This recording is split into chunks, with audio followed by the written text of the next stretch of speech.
Hello बच्चों, कैसे हो आप। आज हम आपके लिए लेकर आए हैं एप्लीकेशन ऑफ डेरिवेटिव्स पार्ट 3। इससे पहले बच्चों हमने 2 पार्ट्स आपको बताए हैं। आप उस वीडियोस को जरूर देखिए और इसके बाद ये आपको ज्यादा समझ में आएगा बच्चों। ठीक है, तो चलिए स्टार्ट करते हैं बिना कोई समय गवाए। ठीक है, क्लास 12 के लिए है बच्चों, ध्यान रखिएगा।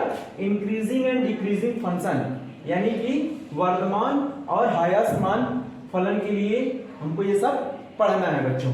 ठीक है, तो कैसे आज हम ये आपको बताएंगे कि कैसे जो है फंक्शन इंक्रीज करता है और कैसे डिक्रीज करता है। ठीक है बच्चों, उसके लिए मैंने पहला जो ग्राफ लिया है बच्चों, उसमें देखिए आप यहाँ पे आपको एक्स एक्सिस लाइन रखनी है, ये आपकी वाई एक्सिस है।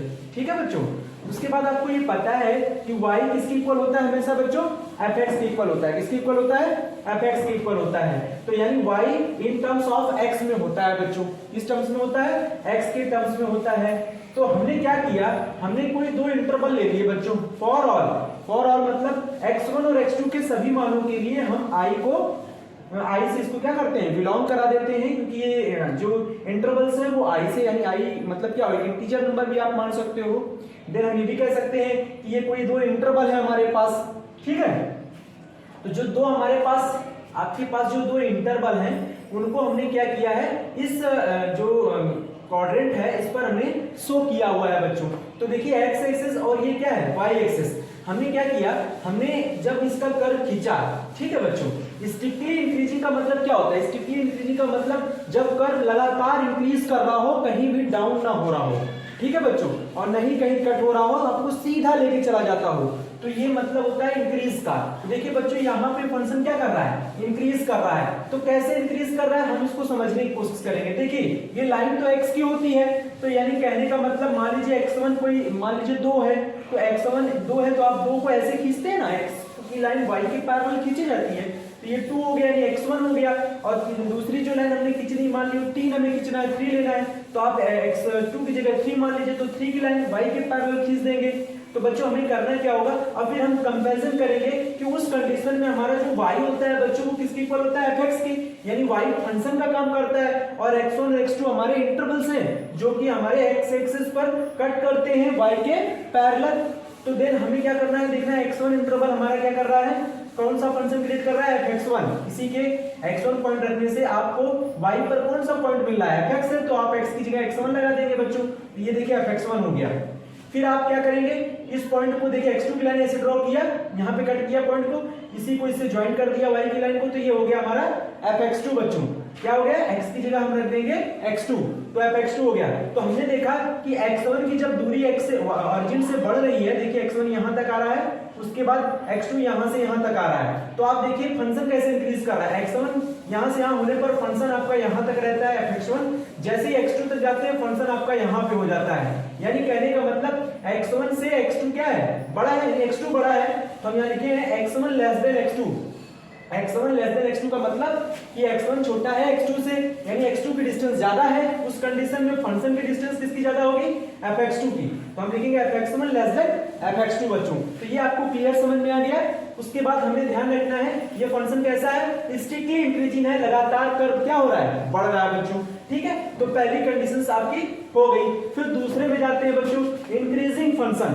क्या लिखा है, इंक्रीजिंग फंक्शन। हमने केवल इंक्रीजिंग शब्द वर्ड यूज किया हुआ है बच्चों, इसका मतलब होता है कि इंक्रीज तो कर सकता है फंक्शन, लेकिन कहीं कहीं इक्वालिटी में भी आ सकता है। जैसे कोई भी 2 इंटरवल जब आप लेते हैं तो 2 इंटरवल पर वैल्यू सेम हो जाती है y की, समझिए मेरी बात। जैसे अब यहाँ देखिए, यहाँ से यहाँ तक की डिस्टेंस कितनी है, यहाँ से यहाँ तक की डिस्टेंस कितनी है, x1 है, तो आपने यहाँ पे ठीक है आपने x1 लिख लिया। फिर यहाँ से यहाँ तक की डिस्टेंस कितनी है, x2 है बच्चों। तो आप देखिए x1 पर ये जो आप कर्व देख रहे हो धीरे धीरे यहाँ तक बढ़ा, उसके बाद कुछ डिस्टेंस पे आप देखिए यहाँ पे थोड़ा सा आप देखेंगे तो कुछ पॉइंट्स पर आपको इक्वालिटी नजर आ रही होगी, यानी कि x1 के बाद जो भी इंटरवल होगा आपके पास यहाँ पर, या हम x3 मान सकते हैं या कोई c पॉइंट मान ले, तो x1 और c हमसे दूर पड़ेगा x1 से, तो लेकिन x1 और c रखने पर y की वैल्यू वही रह जाएगी हमारी। जैसे मैंने एक एग्जांपल लिया बच्चों, y इक्वल टू जैसे x स्क्वायर है, तो आपने x इक्वल टू 2 ले लिया, ठीक है, तो आपको 2 पे 2 रखने से y की वैल्यू कितनी आ जा रही है, 4। लेकिन कहीं कहीं आप देखेंगे तो हम ये जो वैल्यू रखते हैं उसी कंडीशन पर जो हम अदर वैल्यूज रखते हैं वो भी हमको सेम y की वैल्यू दे देता है। लेकिन हम यहाँ पे जैसे x इक्वल टू -2 लगा देंगे तो कहीं कहीं आप देखते हो दोनों की वैल्यू 4 ही आती है। लेकिन अब आप देखिए वो निगेटिव एक्सिस पर होता है, x की वैल्यू -2 जो है वो निगेटिव एक्सिस पर होता है। तो ये चीज ध्यान रखना है बच्चों। तो हमें निगेटिव एक्सिस नहीं लेना है, हमें पॉजिटिव एक्सिस लेना है, ठीक है। हम बात पॉजिटिव भी कर रहे हैं कि कहीं ना कहीं जब कर्व ऐसे चल रहा था तो यहाँ पे जो पोजीशंस आती है, देखिए ये इस पॉइंट पर जो x1 होता है और अदर पॉइंट जो होता है जैसे मान लीजिए x2 है, तो कहीं ना कहीं ये दोनों क्या है, डिस्टेंस तो x से हमारी दूरी पे है, ये देखिए x2, लेकिन उसमें फंक्शन की वैल्यू दोनों देखिए सेम रहती है। फंक्शन की वैल्यू क्या रहती है, सेम रहती है। तो बच्चों मैं यही बताना चाहता हूं आपको कि कहीं कहीं इक्वालिटी में भी आ जाता है कि x1 और x2 डिफरेंट हो सकते हैं बट y सेम हो जाएगा, y क्या हो जाएगा, सेम हो जाएगा। यानी कहने का मतलब 2 3, ये देखिए मान लीजिए यहाँ 2 है यहाँ 3 है, तो ये 2 एक इंटरवल है दूसरा 3 है। तो हम जब फंक्शन में लगाते हैं तो बच्चों ना, तो इसमें होता क्या है कि आपको जब फंक्शन में वैल्यू मिलती है तो कहीं 3 मिलेगा, तो हो सकता है फिर आपको अगली जो वैल्यू आएगी उसमें भी आपको 3 ही मिलती नजर आए। तो यानी हो सकता है कि 3 और 3 बराबर भी हो सकते हैं, 3 और 3 क्या हो सकते हैं, बराबर भी हो सकते हैं, इक्वल भी हो सकते हैं। तो ये चीज आपको समझ कर रखना है। तो x1 और x2 इंक्रीजिंग फंक्शन का मतलब होता है कि फंक्शन जब इंक्रीज करता है तो कहीं न कहीं इक्वालिटी में भी फंक्शन आ जाता है उसका रिजल्ट। तो ये देखिए, ठीक है। तो आपको x1 रखने से fx1 रिजल्ट मिलेगा और x2 रखने से आप fx2 रिजल्ट पाएंगे। तब भी देखिए fx2 fx1 से क्या है, बड़ा है, तो हमने वही लिखा है fx1 fx2 से छोटा है और x1 लेस देन क्या है, x2। ये तो वही रहेगा क्योंकि यहाँ पे x2 ही बड़ा रहेगा, लेकिन यहाँ पे जो फंक्शन है अभी इक्वालिटी में आ जाएगा कि कहीं न कहीं किसी x1 और x2 के जो दो इंटरवल हैं आपके वो डिफरेंट हो सकते हैं, लेकिन फंक्शन उस वैल्यू पर क्या हो सकता है, कहीं कहीं इक्वल आ सकता है। इसलिए हम इक्वालिटी का साइन भी यूज करते हैं बच्चों, ठीक है। तो ये आपको ध्यान रखना है। इसी को बोलते हैं इंक्रीजिंग फंक्शन, यानी फंक्शन इंक्रीज कर रहा है लेकिन कहीं कहीं फंक्शन इक्वालिटी में भी रहता है बच्चों, इसीलिए बोलते हैं इंक्रीजिंग फंक्शन। ये सेकंड कंडीशन हो गया बच्चों। उसके बाद हम थर्ड कंडीशन पढ़ेंगे x एक्सिस y एक्सिस पर स्ट्रिक्टली डिक्रीजिंग। जैसे आपने स्ट्रिक्टली इंक्रीजिंग और इंक्रीजिंग फंक्शन आपने पढ़ा, उसी तरह से आप स्ट्रिक्टली डिक्रीजिंग पढ़ेंगे बच्चों। तो हमें क्या है, इसको देखिए कर्व यहाँ से क्या हो रहा है, डाउन हो रहा है, कर्व तेजी से डाउन हो रहा है। जब कोई चीज तेजी से डाउन होता है तो उसको बोलते हैं स्ट्रिक्टली डिक्रीजिंग, यानी कि निरंतर ह्रासमान होता है बच्चों। तो ये चीज ध्यान रखना है। उसमें क्या करना है हमको कि हमें फिर से दो इंटरवल लेने बच्चों। मैंने इस हाइट पर जैसे x1 की डिस्टेंस हमने y पैरेलल खींच ली, फिर x2 की खींच ली, कहीं कहीं यहाँ पे दोनों पॉइंट कट कर रहे हैं बच्चों।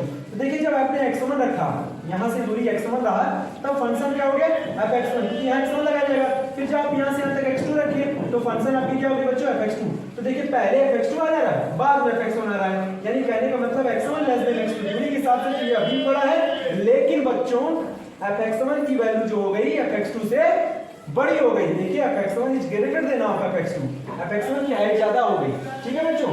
ये हमारा रहा थर्ड कंडीशन, इसको बोलते हैं स्ट्रिक्टली डिक्रीजिंग। लगातार कर्व घट रहा है बच्चों। अब बोलते हैं डिक्रीजिंग फंक्शन क्या होता है बच्चों। डिक्रीजिंग का मतलब डाउन तो होगा, घटेगा तो, लेकिन कहीं न कहीं यही वाला रूल यहाँ पे भी आता है बच्चों, कहीं न कहीं वो इक्वल भी आएगा। ये देखिए कहीं न कहीं दो पास के पॉइंट्स पर भी वो जो फंक्शन है भाई वो क्या होगा, इक्वल भी होगा। तो हम यहाँ लिखे हुए हैं कि x1 यहाँ मान लीजिए आपका x1 पॉइंट और इस जगह x2 है। ये क्यों हम दिखा रहे हैं क्योंकि देखिए कर्व तो डाउन हो रहा है, कर्व तो डाउन हो रहा है दो इंटरवल के बीच में, लेकिन यहाँ x1 जब रखा तो ये fx1 हो गया और x2 आपने यहाँ रखा इस फंक्शन में, तो आपको ये मिला fx2। आपको जस्ट सामने जाना है, ठीक है बच्चों, तो आपको fx2 मिलेगा। उसके बाद आपने देखा कि x1 और x2 की दूरी में x2 तो अभी भी बड़ा है, इंप्लाइज दैट अब हमें ध्यान रखना है कि बड़ा कौन है इसमें, fx1 है, तो fx1 ग्रेटर देन और इक्वल टू fx2 हो जाएगा बच्चों, ठीक है। इक्वल इसलिए आ रहा है कि कहीं कहीं पॉइंट पर इक्वल भी होगा फंक्शन। तो ये चीज ध्यान रखना, ये बहुत अच्छा चैप्टर है एप्लीकेशन ऑफ डेरिवेटिव्स, जिसमें हम लोग इंक्रीजिंग और डिक्रीजिंग फंक्शन पढ़ रहे हैं बच्चों, बहुत इंपॉर्टेंट है, ठीक है। तो आज के लिए आज हम आपको ये बताए हैं इसलिए क्योंकि इससे रिलेटेड जो हम सवाल लेकर आएंगे वो हम आपको कराएंगे। तब तक के लिए आप इसको जो है अच्छे से पढ़िए बच्चों, ठीक है। Thank you very much.